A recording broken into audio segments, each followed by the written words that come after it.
আসসালামাইকুম। এখন আপনাদেরকে দেখাবো কিভাবে ককাটেল, লাভবার্ড, বাজরিগার এই ধরনের পাখিগুলোকে গোসল করাতে হয়।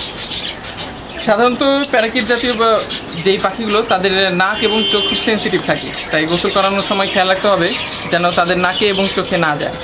আর গোসল করাতে হবে 10টা থেকে 12টার মধ্যে। দুইভাবে গোসল করানো যায়। একটা হচ্ছিল তাদের গোসলের জন্য কোনো পাত্র দিয়ে, আরেকটা হচ্ছিল স্প্রে করে। তো দেখা যায় যে অনেক সময় পাত্র দেওয়ার সময় মেনটেন হয় না, অথবা হচ্ছিল জবে যাওয়ার ফলে পাত্র নেওয়া যায় না। তো সেই ক্ষেত্রে স্প্রেটা ভালো এবং আমি স্প্রে ইউজ করি। তো স্প্রে যখন আমি ইউজ করব এই গরমের মধ্যে তাদের যখন স্প্রে করব তারা একটু ফ্রেশ থাকবে, হিট স্ট্রোক থেকে বাঁচার সম্ভাবনা থাকবে। আর স্প্রে করার সময় আমি অ্যালোভেরা জেল ইউজ করি, তাতে ওদের পালকগুলো সুন্দর থাকে এবং হলো ওদের খাঁচার যে পরিবেশটা সেই পরিবেশটাও একটু ঝরঝরে থাকে।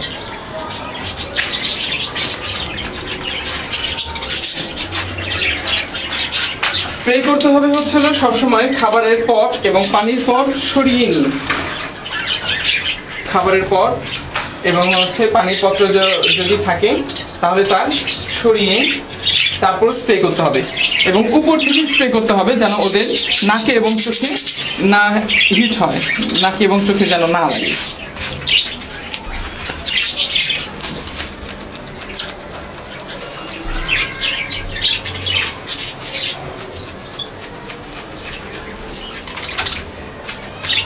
যে পাখি স্প্রে করা থাকবে তারা পাখনাগুলোকে ছাড়বে এবং গোসল করার চেষ্টা করবে।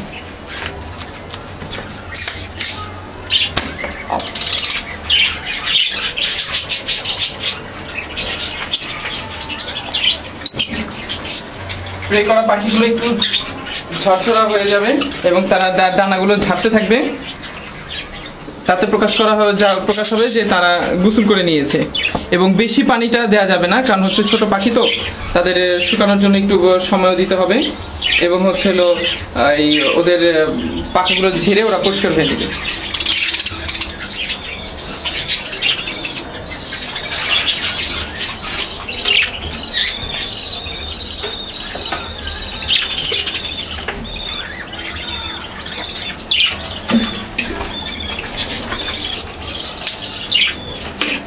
এখন ওদের গোসল করা শেষ, ওরা একটু গাটা ঝেড়ে নিবে, গাটা একটু ঝরঝরা হয়ে গেলেই বাস ওদের গোসল সম্পন্ন হয়ে যাবে। আরেকটা কাজ করা যায়, নিচে পাত্র দিয়ে দেওয়া যায়। পাত্র দিয়ে দিলে কিন্তু সেটা 2 ঘন্টার মধ্যে আবার সরিয়ে ফেলতে হবে। আর অনেক সময় গোসল করতে চায় না, তো তখন পাত্রের মধ্যে 2-1টা কলমি শাকের তাজা একবারে কলমি শাকের পাতা দিয়ে দিলে ওরা ওই পাত্রের মধ্যে পাতার লোভে গোসল করে নেয়, পাতাটার মধ্যে ঘষে নেয়। ধন্যবাদ। আবার আপনারা ভালো থাকবেন এবং প্রচণ্ড গরমে আপনারা গোসল বা স্প্রে যেটাই করেন সেটা করে নেবেন। এবং আরেকটা কথা হচ্ছে যে পাখিদেরকে যখন আপনারা গোসল করবেন ভালোভাবে খেয়াল রাখবেন যে খাবারের পর পানির পর যেন বাইরে থাকে, আর ওদের চোখে নাকে যেন না যায়। ধন্যবাদ।